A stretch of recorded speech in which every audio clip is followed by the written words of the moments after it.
পারবে, তিনি তো সর্বপূজিতা।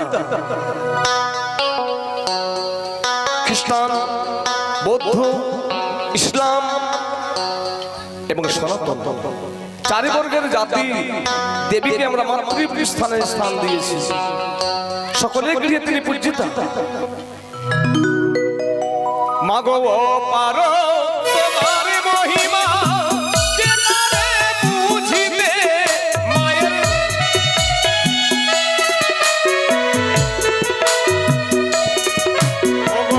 পারো তোমার মহিমা, মাগো কে পারে বুঝিতে।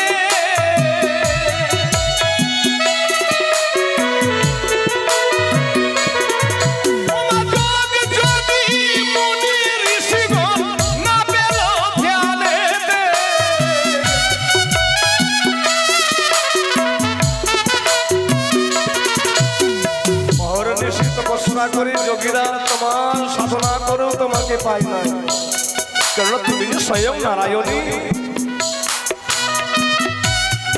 তাই তোমার চরণে পেলে যে নারায়ণীকে আশ্রয় পাবো মা। এত কৃপা করো মাগো যত ভক্ত গণে।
মনসার মঙ্গল গীতি অপূর্ব।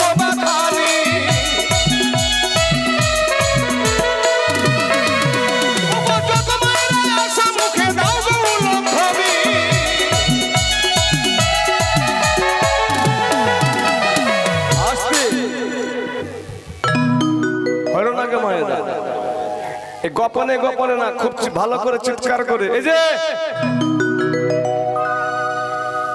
কত কথা বলছেন, একটু আমাদের কত কথা বলছেন, হাসাহাসি করছেন। এবার উল্লোধ্বনি দেওয়ার কথা বললাম তো ওখানে নেই।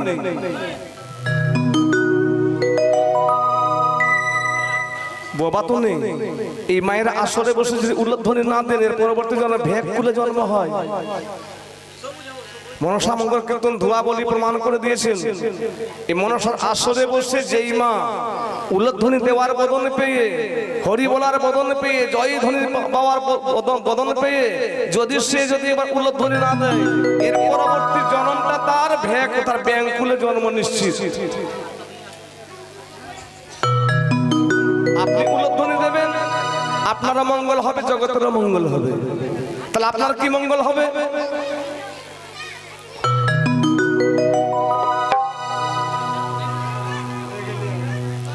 আপনার মঙ্গল হবে এটাই।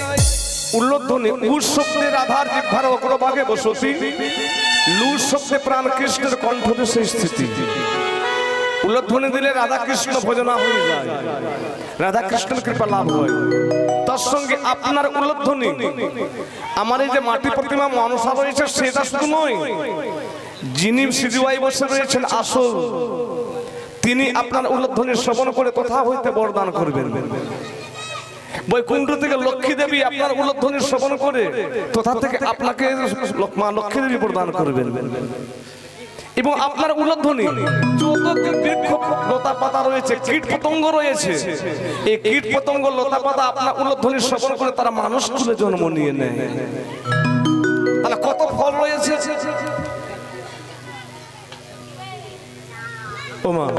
কত কথা বলছেন, কতজন ঝগড়াও করে, কত চিৎকার করে, কিন্তু উল্লোধ্বনি দেওয়ার বেলা তো সেখানে নয়।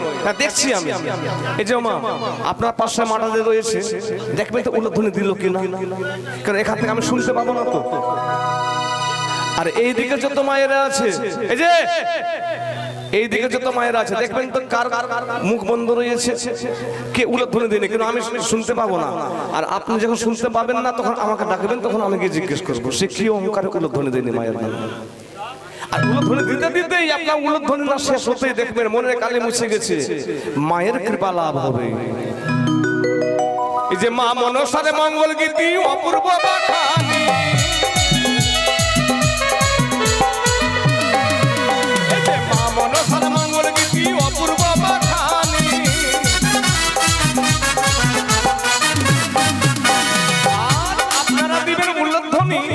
চামর নিয়ে মায়ের কাছে আমি কামনা প্রার্থী হব। কি বলবো জানেন? মাগো, এই আসরে বসে যেই মা তোমার নামে উল্লোধ্বনি করেছে, তুমি তাদেরকে মঙ্গল করো জননী, কৃপা করো। ওগো যত মায়েরা আছো সবাই, এই মায়ের নামে দাও গো উল্লোধ্বনি, মায়ের মহিমা।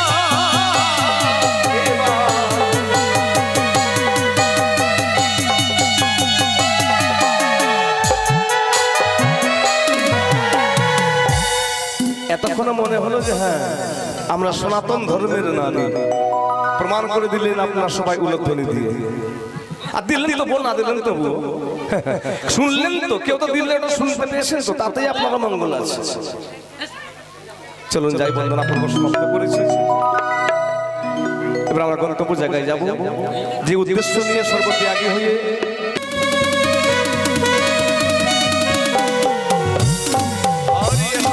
সরস্বতী কপিলা বৈয়ানী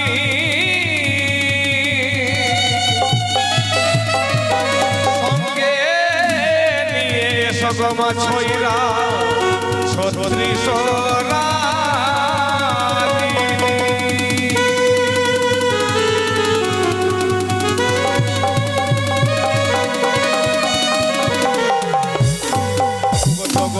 জীবন কবি মনসা লহরী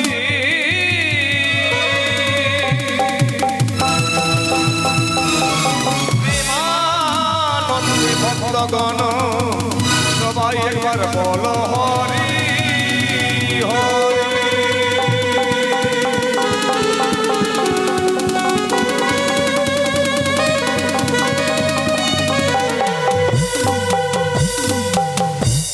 আহ্বান সমাপ্ত করেছি। এবার আমাদের এই সে বন্দনা পর্ব, তাই দেবী দেবতার বন্দনার পূর্বে শ্রী গুরু পাদপদ্মে মনোপ্রাণ সমর্পণ করব। ছোট করে একটি গুরু বন্দনা করি, তবে আমরা যাব সকল দেবী দেবতার বন্দনায়। তবে যাই হোক, এই জগতে সকলের গুরুদেব আছে। বলবেন যে আমার তো গুরুদেব নেই, আছে। আমাদের আপনাদের সকলের বাড়িতে রয়েছে আসল গুরু, মাতা এবং পিতা। তারাই হচ্ছে আমাদের আসল গুরু। সকল দেবী দেবতার পূজা না করলেও চলবে, কিন্তু মাতা পিতার চরণে যদি কেউ একবার শরণাপন্ন হয়ে যায়, মনোপ্রাণ সমর্পণ করলে সকল দেবী দেবতার পূজা হয়ে যায়। সন্তান সন্ততি যদি বাড়ি থেকে বেরোতেই যদি সে মাতা পিতার চরণে একবার প্রণাম জানিয়ে যদি বেরিয়ে যায়, তাহলে ও সাধ্য কর্ম তার সাধন হয়ে যায়। যার জন্য প্রমাণ করেছেন বিভিন্ন শাস্ত্রে, পিতা স্বর্গ পিতা ধর্ম পিতা হি পরমং তপ পিতরি প্রীতিমাপন্নে প্রিয়ন্তে সর্ব দেবতা। পিতার চরণ পূজা করলে সকল দেবতার পূজা করা হয়ে যায়। তদ্রূপ ভগবান শ্রীকৃষ্ণ ৯টি লোক সৃষ্টি করেছেন। তাহলে এই ৯টি লোকের মধ্যে স্বর্গলোকটা হচ্ছে আমাদের সর্বশ্রেষ্ঠ। তাই স্বর্গের উপরে যদি কোনো স্থান তৈরি করে থাকেন, সেটা হচ্ছে আমাদের মায়ের চরণ। জননী জন্মভূমি স্বর্গীয় গরিয়সী। স্বর্গের উপরে যদি আরো কোনো স্থান থাকে, সেটা হচ্ছে আমাদের মায়ের চরণ। ভক্তমণ্ডলী এবং ভক্তিমতী মা, আমাদের তো মাতা পিতা নেই। আমার মাতা পিতা ইহলোক ছেড়ে তিনি সকলে তারা পরলোকে গমন করেছেন।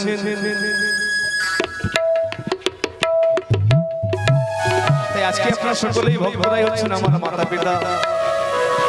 প্রমাণ করেছেন ভগবান শ্রীকৃষ্ণ, ভক্ত আমার মাতা পিতা, ভক্তই আমার গুরু। ভক্তগণের নাম রেখেছে আমার বাঞ্ছা কল্পতরু। তাই আজকে সেই ভক্তের চরণে প্রণাম জানাই আমাদের এই গুরু বন্দনা, মাতা পিতার চরণ বন্দনা আমরা আরম্ভ করব।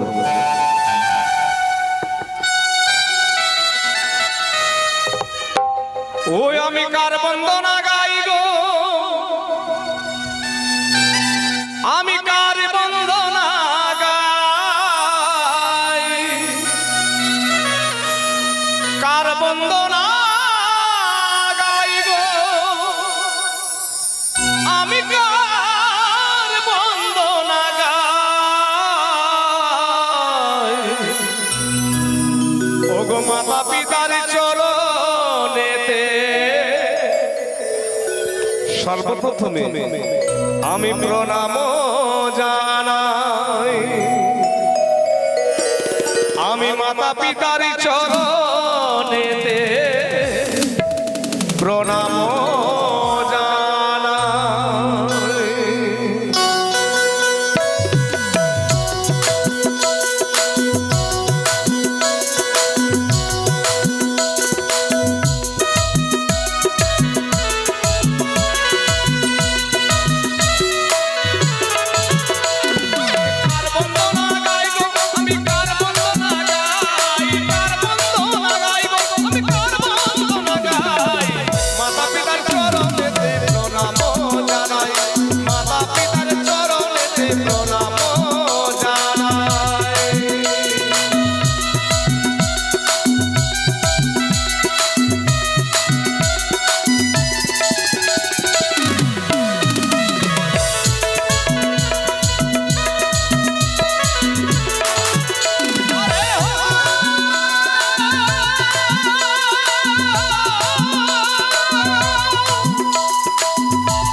তাই মাতা পিতা স্নেহধন্য দানিয়েছে এই গুরু বন্দনা করতে। তিনি দান দক্ষিণা করে গেছেন। তাই আমি মায়ের চরণে এবং গুরু চরণে এই মিনতি রাখবো, যে আশা নিয়ে দান করেছে ভক্ত আমার, যেন গুরুপতি তার মধ্যে যেন থাকে, যেন মাতা পিতার চরণে যেন আশ্রয় পাই, এই কামনা করে সেই ভক্তের দান আমি এই মা মনসার ভিক্ষা পাত্রে নিবেদন করি।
পিতার চরণে প্রণাম জানিয়ে শুরু করবো আমরা গণেশ ঠাকুরের রস বন্দনা। ওগো প্রথমে বন্দিলাম আমি ওগো প্রভু গজানো,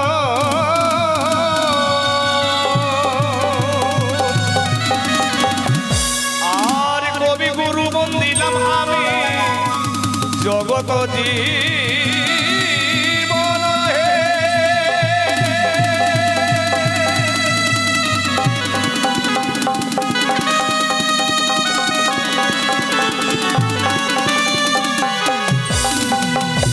ওগো বন্দি গণপতি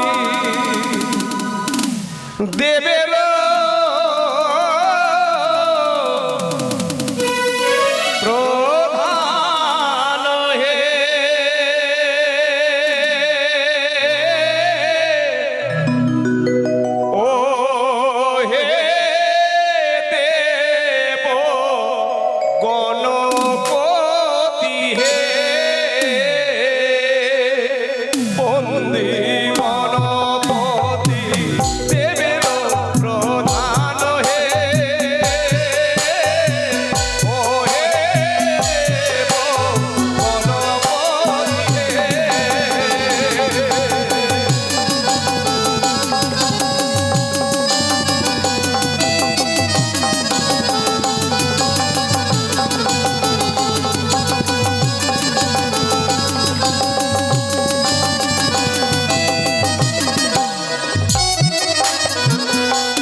গো বাহনে বনরায় হে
সন্তোষ মন্ডল মহাশয় যিনি সাধুর মেলা ভক্তের মেলা বসে ছেড়ে মা মনসা মঙ্গল গীতে নিত্য নিত্য যেইভাবে দান করতেন আজকে ঠিক সেইভাবে তিনি রক্তদান করেছেন গণেশ ঠাকুর বন্দনা করবে। এই কারণে যতজন ভক্ত মন্ডলী আসবেন তার দ্বারে এই মা মনসার পাঁচালি বা কোনো গান আস্বাদন করতে সকল ভক্তের মঙ্গল কামনার্থে জগতের মঙ্গল কামনা তাই তো তিনি ওগো ভক্তি ভরে রত্ন করে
পুরানো চেয়ে তব তথ্য না পাইয়ে অবশেষে লইলাম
গণেশ ঠাকুরের বন্দনা সংক্ষেপে সমাপ্ত করেছি।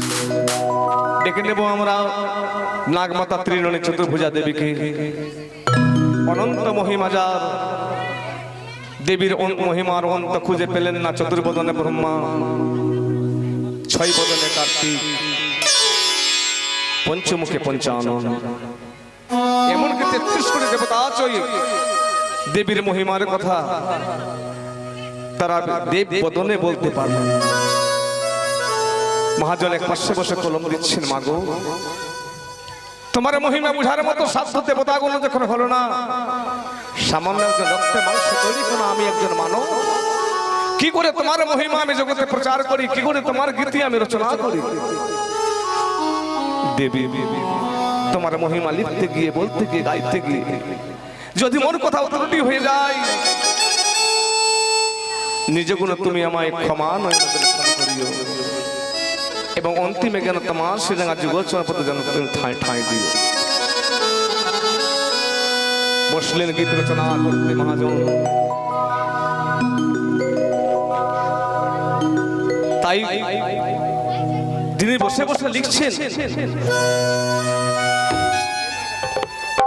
যেমন কাব্য রচনা করেছেন, লিখেছেন আমার গণেশ ঠাকুর, তদ্রূপ মায়ের গীতি রচনা করেছেন মায়ের রশ্মি ভক্তগণ। কি লিখলেন তিনি? তিনি লিখলেন, ও মাগো জয় জয়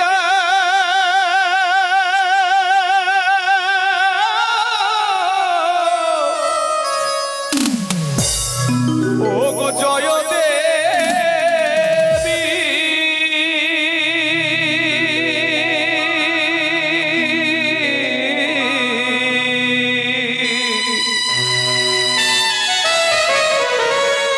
ও গো মাতা শঙ্কর